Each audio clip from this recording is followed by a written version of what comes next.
Top quality और consistent performance के लिए सिर्फ सिल्वर पंप नाम याद रखना।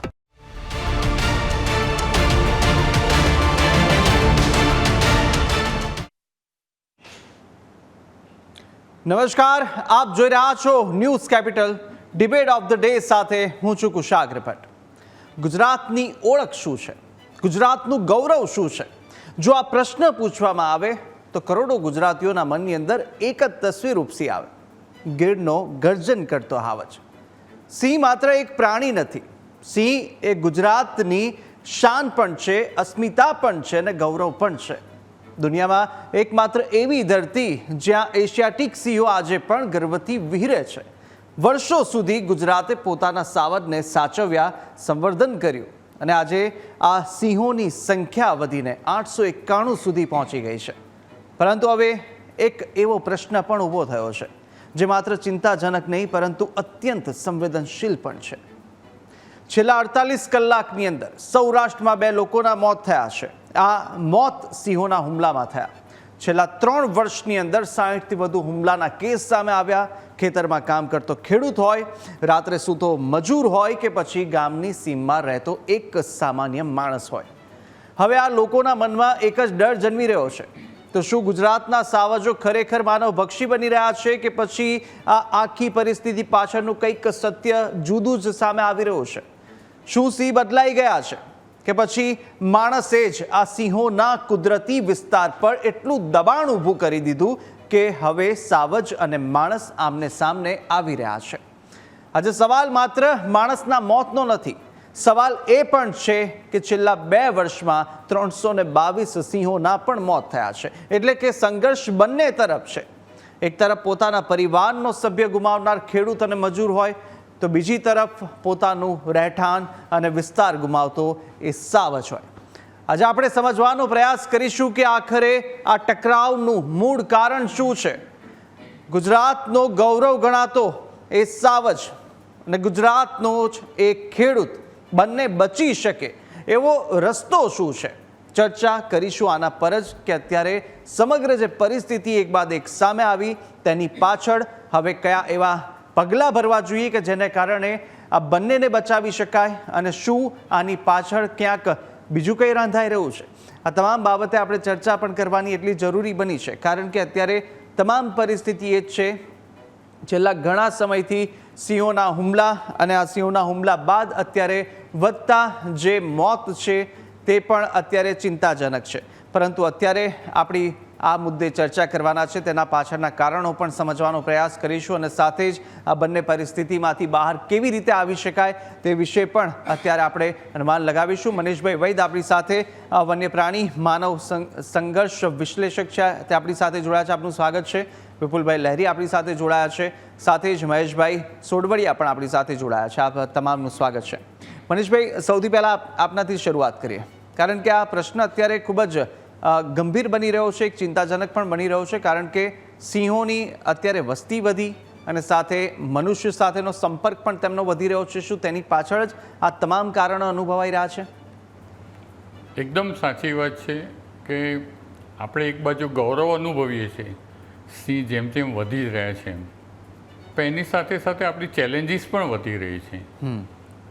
જે સિંહ વધી રહ્યા છે એને આપણે અસ્મિતા અને એના ટુરિઝમ અને ઘણા બધા બીજા લાભો આપણને મળી રહ્યા છે. પણ બીજી બાજુ જે વન્ય પ્રાણીઓ અથવા સિંહની જોડે જે માનવ સંઘર્ષ થાય છે એને ઓછા કરવા માટેના ચોક્કસ પ્રયત્નો કરવા પડશે. બિલકુલ, હું પોતે પર્સનલ માનું છું કે એ ક્યારેય બંધ નથી થવાના કારણ કે સમગ્ર ભારતમાં જેટલા મોટા કાર્નિવારસ છે કે જે રાની પશુઓ છે એના માનવ જોડેના સંઘર્ષ ગમે ત્યાં આખા વિશ્વમાં અથવા આખા ભારતમાં જ્યાં જ્યાં રાની પશુ છે તેના જે પાસે રહેતી જે કમ્યુનિટી છે એની જોડે થયા જ કરવાના. તેની માટે ઘણા બધા સિસ્ટમ આપણે વિકસાવવાની જરૂર છે. જો સોશિયલી જોઈએ તો હું ફક્ત ગીરની વાત કરું તો ગીરના એવા કેટલાય ગામડાઓ છે કે જ્યાં કોન્ફ્લિક્ટ વધી રહ્યા છે, એને આઈડેન્ટિફાઈ કરવાની છે કે જ્યાં આગળ સિંહના રૂટ છે, અવર જવરના જે રસ્તાઓ છે અને એના ગામો છે ત્યાં આગળ કોન્ફ્લિક્ટવાળા જે ગામો છે એને આઈડેન્ટિફાઈ કરી અને એક રેપિડ રિસ્પોન્સ એક ટીમ વસાવવાની જરૂર છે. બિલકુલ. બીજી બાજુ હંમેશા આ વસ્તુ ફક્ત વન વિભાગ એકલાય નથી કરવાની, એની સાથે સાથે ગ્રામ પંચાયતે અને લોકોએ પણ એનો સાથ આપવો પડશે.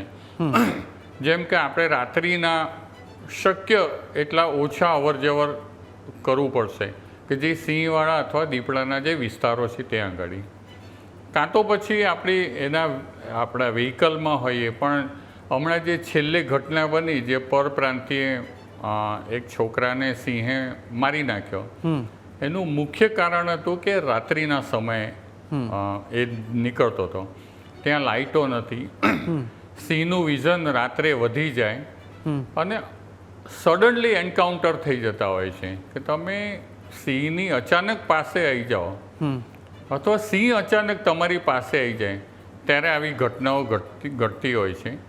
પણ ઘણા બધા બીજા બધા કામો કરવાની જરૂર છે કે જે માનવ અને સિંહના સંઘર્ષને ઘટાડી શકે એમ છે. જી બિલકુલ બિલકુલ. વિપુલભાઈ, આપને શું લાગે છે, શું ખરેખર આ સિંહો છે કે હવે માનવભક્ષી બની રહ્યા છે? શું સંખ્યા વધી એટલે માનવભક્ષી તરફ આગળ વધી રહ્યા હોય તેમ દેખાઈ રહ્યું છે? આપના મતે શું? ના, મનીષભાઈ જે રીતે વાત કરી કે ગીર કરતા બૃહદ ગીરની અંદર સિંહોની ખૂબ મોટી સંખ્યાઓ છે. અમારા સિંહની વાત કરીએ તો અહીંયા રાજુલા, જાફરાબાદ, અમરેલી જિલ્લાની અંદર માઇનિંગમાં કંપનીઓની અંદર સિંહો રહે છે, પરપ્રાંતિયો પણ એટલા બધા રહે છે. મનીષભાઈ જે રીતે વાત કરી રાત્રે ન નીકળવું જોઈએ, પણ ક્યાંક ને ક્યાંક લાયન શો પણ આનો જિમ્મેદાર હોઈ શકે છે. કેમ કે સ્ટાફ પૂરતો નથી આ વિસ્તારની અંદર. બૃહદગીરની વાત કરીએ તો પૂરતા સાધનો નથી, પોતાની વન વિભાગની ઓફિસો પણ હજી નથી, ભાડા ઉપર બેસવું પડે છે. આ દુઃખની વાત છે. આ પણ એક પ્રાથમિક તબક્કો છે, એ પણ આપણે જો નહીં કરી શકીએ તો સિંહની બચાવની ક્યાં વાત કરીએ આપણે.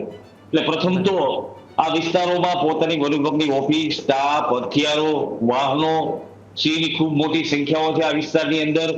સિંહ અને લોકો સાથે મળીને રહે છે. કેમ કે હું 25-30 વર્ષથી પર્યાવરણ ઉપર સિંહ ઉપર કામ કરીએ છીએ એટલે મને અનુભવ છે.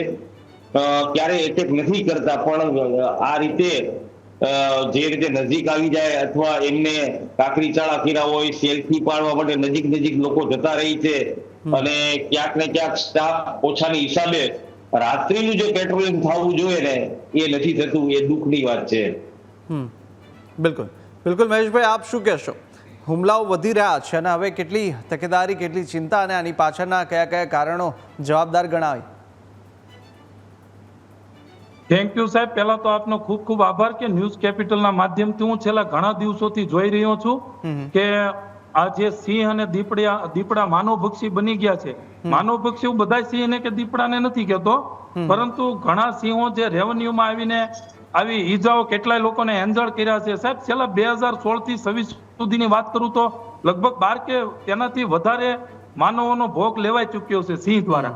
તેમજ સાહેબ 400 કે 500 વ્યક્તિને એન્જર કરેલા. ત્યારે સાહેબ વિપુલભાઈએ વાત કરી કે એનો સ્ટાફ વધારવો જોઈએ. પરફેક્ટ વાત કરી છે સાહેબ. ટ્રેકરો વધારવો જોઈએ, ગામમાં રાત પેટ્રોલિંગ થવું જોઈએ, ગામમાં 4-4, 5-5 ટ્રેકરો રાખીને સાહેબ હવે અમારે માનવ વસાહતમાં ઘૂસી ગયા સિંહ. સાહેબ, દિન પ્રતિદિન વસ્તી વધતી જાય.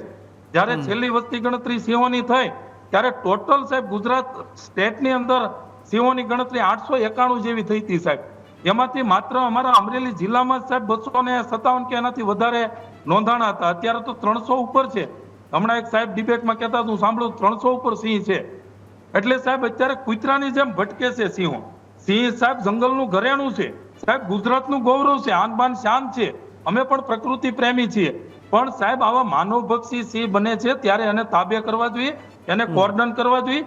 અને આપણી સ્ટેટ ગવર્મેન્ટ તેમજ કેન્દ્ર સરકાર પણ કેટલી કરોડો રૂપિયાની ગ્રાન્ટ ફાળવે સાહેબ ફોરેસ્ટ ડિપાર્ટમેન્ટને. તો આ ગ્રાન્ટ બધી જાય છે ક્યાં સાહેબ? હું તો એમ કહું છું સાહેબ કે આ બીજે અન્ય જગ્યાએ રૂપિયા વાપરવા કરતા આ જંગલનું ઘરેણું છે તો એને જંગલમાં રાખવું જોઈએ સાહેબ. એને ખોરાક કાંઈક ને કાંઈક મને એમ છે મળતો નહીં હોય જંગલમાં.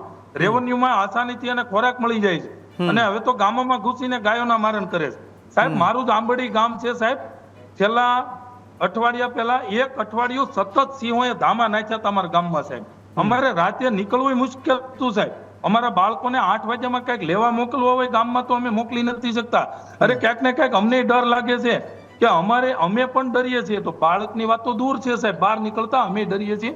8-9 વાગ્યામાં અમારા ગામમાં હોપો પડી જાય છે. અને ભાઈ મનીષભાઈએ વાત કરી તો અવેરનેસ લાવવા માટે આ ફોરેસ્ટ ડિપાર્ટમેન્ટે ક્યાંક ને ક્યાંક ગ્રામ સભાઓ યોજીને રાત્રિ સભા યોજે. ગમે જ્યારે ખેડૂતો ફ્રી હોય, પરપ્રાંતીય મજૂરો પણ ઘણા આવે છે. મનીષભાઈ વાત કરી એમ ભાઈ રાત્રિના સમયમાં હાલ્યો જતો હતો. તો સાહેબ અમારી બાપ દાદાની ખેતીવાડી હોય, એ તો પરપ્રાંતીય મજૂર હતો, પોતાના માદરે વતન જવા માટે નીકળ્યો હતો. તો સાહેબ એને હાલીને જવાનું નહીં, બસ સ્ટેન્ડ સુધી જવું પડે ને સાહેબ, વાહન અવેલેબલ ન હોય. તો અમારે સાહેબ અમારા બાપ દાદાની જમીન છે, અમારા ખેતરે રોજ ગુણનો ત્રાસ હોય, અત્યારે આગોતરું વાવેતર કરતા હોય, હમણાં વાવણી થઈ છે સાહેબ, અમારે નો છૂટકે જવું પડે અમારા પાકનું રક્ષણ કરવા સાહેબ. તો શું અમારા બાપ દાદાની માલિકીની જગ્યા હોય આકલા પડકારા નહીં કરવાના અમારે સાહેબ? અમે આકલો પડકારો નીલગાય કે રોજ ગુણને તગડવા માટે કરતા હોય, એવામાં સાહેબ સિંહ દોટ મૂકે, દીપડો દોટ મૂકે, આખો અમે થોડી એની રંજાડ કરી કહેવાય. બિલકુલ આ ક્યાં છે વ્યાજબી સાહેબ? એટલે ખેડૂત સુરક્ષિત નથી, મજૂર સુરક્ષિત નથી. ખેતરોમાં સાહેબ નાના નાના બાળકો હોય, કેટલાય કિસ્સાઓ ભૂતકાળમાં બન્યા છે સાહેબ. એટલે સત્વરે તાત્કાલિક ધોરણે ગવર્મેન્ટે જાગવું જોઈએ, ફોરેસ્ટ ડિપાર્ટમેન્ટમાં કાંઈક આદેશ કરવા જોઈએ. ભાઈ વિપુલભાઈ વાત કરી એમ સ્ટાફ વધારવો જોઈએ. અને સાહેબ કેટલાય બનાવો બન્યા, કોવાયા રાજુલાનું એ ભાઈને ફાડી ખાધો. એ સિવાયની વાત કરું તો બગસરાનું ઘંટિયાળ ગામ, પછી અહીંયા જૂના સાવર સાહેબ એના અંશે ભાઈના મળી આવ્યા. અને આજની 1-2 દિવસમાં તાજેતરની ઘટના બની ભાઈ વિશાલભાઈ બારે, એના પહેલા જાફરાબાદમાં એક બારિયાભાઈ ભોગ લેવાનો. સાહેબ આ કેટલા ભોગ લેવા છે? અત્યારે ચાલતી જ રહે છે, પણ આનું કાયમી આનું કાયમી ઉકેલ ક્યારે આવશે સાહેબ? હું એમ કહું છું એક ખેડૂત પુત્ર તરીકે સાહેબ, અમને ખૂબ ડર લાગે છે સાહેબ સિંહોનો. અમે પ્રકૃતિ પ્રેમી છીએ, સિંહ સાથે રહેવા વાળા છીએ, પણ સાહેબ હવે અમને કઈક ને કઈક રોજ છે અંદરથી. બિલકુલ, એટલે આજ ભય છે અત્યારે. બિલકુલ મહેશભાઈ, આપણે એ પણ પૂછી લઈએ. અત્યારે મનીષભાઈ પણ છે, મનીષભાઈને પણ પૂછી લઈએ. મનીષભાઈ, સુરક્ષા નથી, ઘેટા બકરાની સુરક્ષા માલધારીઓને નથી સાહેબ. કેટલાય ઘેટા બકરાઓ ફાડી ખાય છે, એનું વળતર પણ ટાઈમે મળતું નથી. અમારી ભેંસ મરે તો 20-25 હજાર. બિલકુલ બિલકુલ બિલકુલ મહેશભાઈ, એ જે આપણે આગળ પણ જોઈએ, પરંતુ અત્યારની જે સમગ્ર પરિસ્થિતિ છે, પરિસ્થિતિ જે રીતે મહેશભાઈ પણ વર્ણવી રહ્યા છે, મહેશભાઈ લેવાય તો 1 કરોડ વળતર મળવું જોઈએ સાહેબ. બિલકુલ તો આંખું ઉઘડે આ લોકો. બિલકુલ બિલકુલ બિલકુલ મહેશભાઈ, અમારી વરાળ બોલે છે સાહેબ. બિલકુલ બિલકુલ, એટલે આટલી બધી તકલીફો છે અત્યારે ખેડૂતોની ગ્રામીણ વિસ્તારમાં જોવા મળી રહી છે. બિલકુલ બિલકુલ મનીષભાઈ, આપ બોલો સાહેબ. જી જી બિલકુલ, આગળ પણ વાત કરી મહેશભાઈ, પરંતુ અત્યારે એક બાદ એક કેવું કે બધાને સમય આપી દઈએ, એટલે સમય બધાનો લઈએ અને પછી એ રીતે ચર્ચા વધારે સરળ બની રહે. ના ના જી જી મનીષભાઈ, એટલે આ તમામ અત્યારે પરિસ્થિતિ છે જેમ મહેશભાઈ વર્ણવી રહ્યા છે, આ સ્થિતિ અત્યારે એ તમામ અમરેલી વિસ્તાર હોય કે પછી એ તમામ ગીરના વિસ્તાર હોય ત્યાં આગળ અત્યારે જોવા મળી રહી છે. તંત્રની ક્યાં ભૂલ આમાં આપને લાગે? આમ જોવા જઈએ તો તંત્રની જે મોનિટરિંગ સિસ્ટમ છે એને થોડી અપડેટ કરવાની જરૂર છે. અને જેમ મહેશભાઈએ પોતાનો વ્યથા ઠાલવી એમ હું એવું ચોક્કસપણે કહું કે ગીરની અંદર 1412 સ્ક્વેર કિલોમીટરનું ગીર છે, એની જે કેરિંગ કેપેસિટી છે ગીર લાયનની એ હાર્ડલી 250 થી 250-300ની છે, કારણ કે આ ટેરિટોરિયલ એનિમલ છે.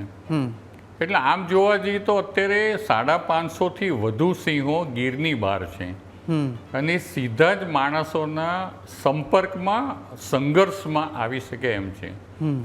કારણ કે બહાર જે એમના કેટલ્સ છે, દૂધાળા ઢોર છે, એની ઉપર જ એ પોતાને આશરો લેવાના છે. તો તંત્રની ભૂલ કરતાં તંત્રએ આને અપડેટ કરવાની જરૂર છે. એક તો જે કમ્પેન્સેશન પોલિસી છે, અત્યારે 4 થી 8 લાખ રૂપિયાનું વળતર જો માણસ મૃત્યુ હોય તો એ મળતું હોય છે. અને એ સિવાય જો એમના ઢોર મારતા હોય, સિંહ મારી નાખે, તો એમાં જે એકચ્યુઅલ જે એની કોસ્ટ છે, એની માર્કેટ વેલ્યુ છે ઢોરની, એ પ્રમાણે એનું વળતર મળતું હોય છે. એની સાથે સાથે જલ્દી FIR થવી જોઈએ, ફોરેસ્ટ ડિપાર્ટમેન્ટનું જે કન્સર્ન હોવું જોઈએ, પંચનામું થવું જોઈએ, અને ડાયરેક્ટ એના ખાતાની અંદર પૈસા જાય આ જો પ્રક્રિયા ફાસ્ટ જાય તો લોકોનો રોષ ઓછો થાય. બિલકુલ. પણ એની સાથે સાથે જો ગીર વિસ્તારમાં 2024 અને 26ના જો આંકડા આપણે લઈએ તો 35થી 40 માણસોના હુમલાના કેસ થયા, જેની અંદર 8થી 12 મૃત્યુ થયા માણસો અને 25થી 40 જેટલા ઈજાગ્રસ્ત થયા. તો આ આંકડો હજી પણ વધવાની શક્યતા છે, કારણ કે આપણા ત્યાં સિંહો વધી રહ્યા છે એટલા માટે એના જે આવાસ છે એ નાના પડતા જાય છે અથવા એ બીજા નવા આવાસ શોધી કાઢે છે અને જ્યાં આગળ માણસોની વસ્તી છે. તો આવા હું હમણાં જ સ્ટડી કરતો હતો તો 3 પ્રકારે માણસ અને સિંહના સંઘર્ષ થાય છે. એક તો ડિફેન્સિવ એટેક છે કે જ્યારે તમે તમારું ડિફેન્સ કરવાનો હોય ત્યારે એ એટેક કરી નાખે છે. પછી એક્સિડેન્ટલ એન્કાઉન્ટર છે. મેં હમણાં જ કીધું કે આઈધર માણસને અહીંયા આગળ ઝાડીમાં સિંહ બેઠો છે એવું ખબર ના પડે અને ત્યારે અચાનક એની રેન્જમાં આવી જાય અથવા એની પાસે આવી જાય ત્યારે એટેકના ઇન્સિડન્ટ વધતા હોય છે. અને ત્રીજું, જે ગીરની આજુબાજુની જે પેરાફરીમાં લાઇવસ્ટોક જે એના જે ઢોરના ચરિયાણ કરતા હોય છે એ વખતે જ્યારે ત્યાં કોઈ જે માલધારી હોય અથવા જે પશુઓનો રખેવાળ હોય એ જ્યારે સિંહની સામે એને તગેડવા જાય કાં તો ત્યારે એના એન્કાઉન્ટર થતા હોય છે.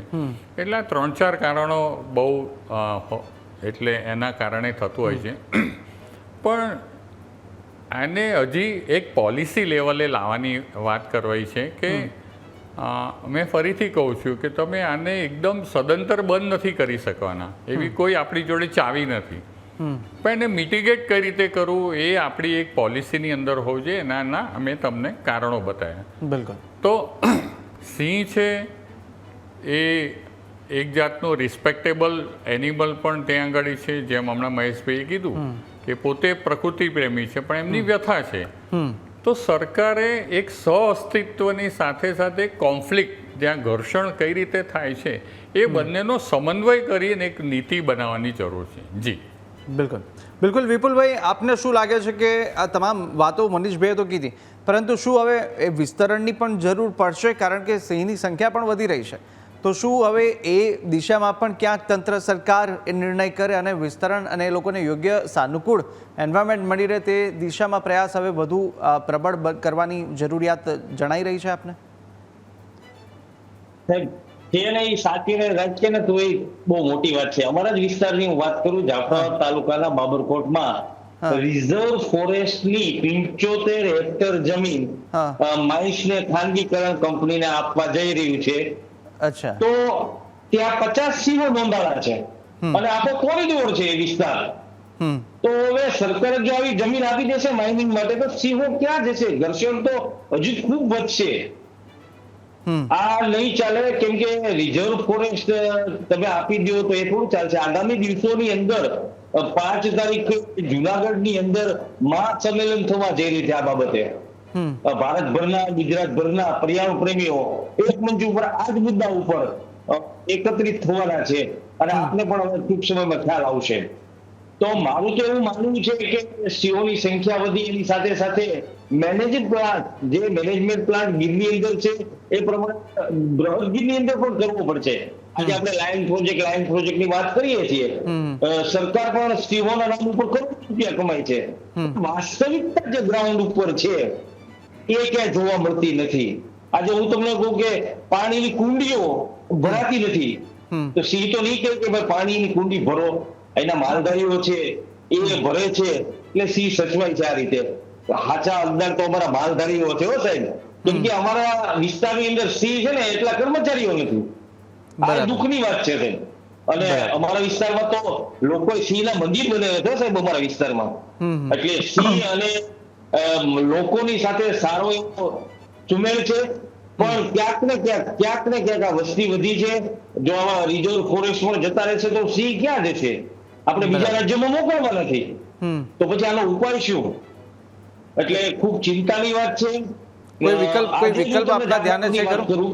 કોઈ એવો વિકલ્પ અપનાવી શકાય? કે પછી ક્યાંક એ સંખ્યા વધે, મેન પાવર વધે વનતંત્રનું, તો જ એને શક્ય બનાવી શકાય, ટ્રેકર એટલું થઈ શકે? ટ્રેકર તો ગ્રાઉન્ડ ઝીરો નો માણસ છે, પણ એસી માં બેસેલા સાહેબોને પણ ગ્રાઉન્ડ ઉપર આવવું પડશે. સાચી વાસ્તવિકતા, અમે તો સિંહો સાથે જોડાયેલા છે, ગ્રાઉન્ડ ના માણસો છીએ. દુઃખની વાત છે, જયારે અકસ્માતો બને છે ત્યારે લોકો આવે છે, મોટા મોટા સાહેબો ને બધા, પણ ખરેખર ગ્રાઉન્ડ ઉપર શું પરિસ્થિતિ છે?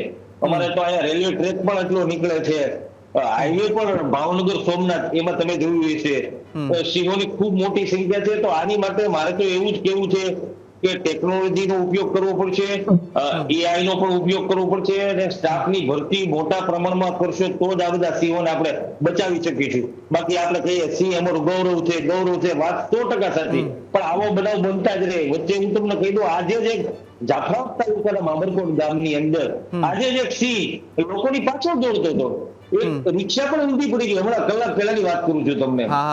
તો એમને કરી લીધું, તો સિંહનું પણ મૃત્યુ પામ્યું. તો આપણે થોડાક સમય પહેલા ઘણા બધા સિંહો મરી ગયા. રિપોર્ટ આવશે, ક્યાં છે રિપોર્ટ? અત્યાર સુધીમાં ક્યારેય રિપોર્ટ જાહેર નથી કર્યા. આનું કારણ શું? જો સાચું કારણ આવશે તો જ ખ્યાલ આવશે કે બબસિયા રોગ હતો, સીડીવી રોગ હતો કે શું છે.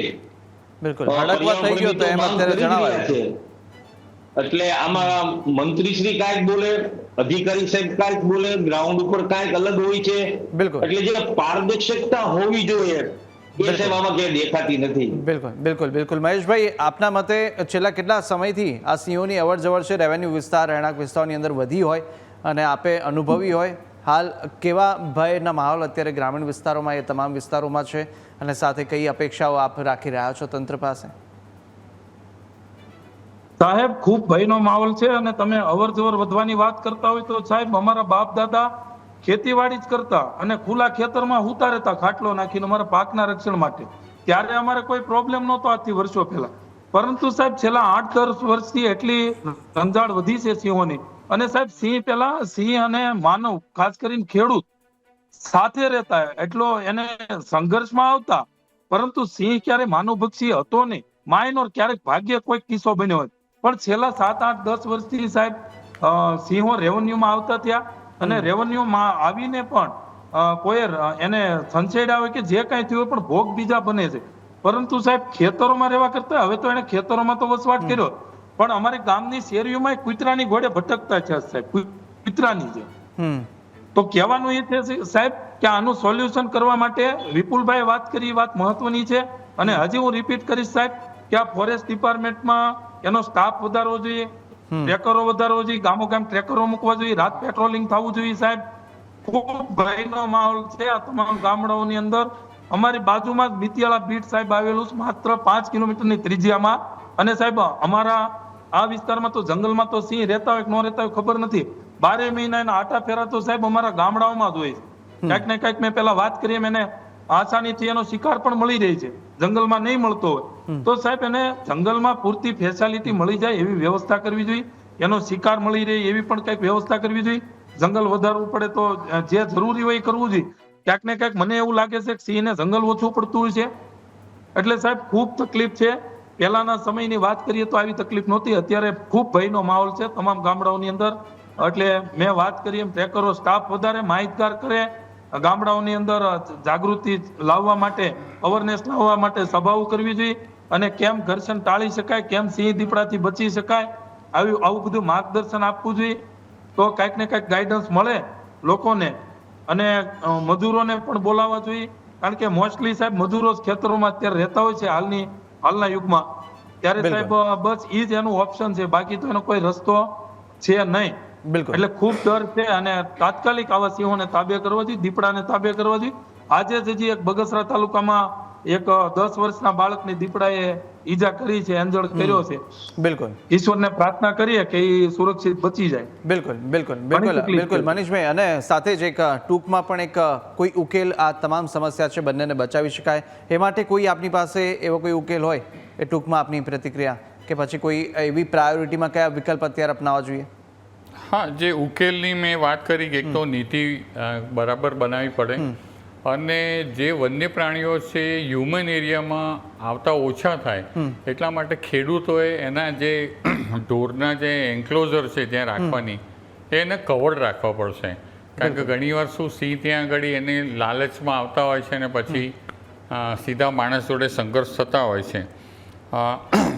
અને જે પશુ હત્યા અથવા જે માણસોની જે સિંહો જોડે સંઘર્ષ થાય છે એની પોલિસી વધારવી જોઈએ. પણ હું તમને આની સાથે એક આફ્રિકાની અંદર કેન્યા, ટાંઝાનિયા અને બોત્સ્વાનામાં એક સ્ટડીઝ થયેલો જેની અંદર પણ આ જ કહેવામાં આવેલું છે કે ત્યાં પ્રિડેટર પ્રૂફ કેટલ એન્ક્લોઝર બનાવવાની વાત છે.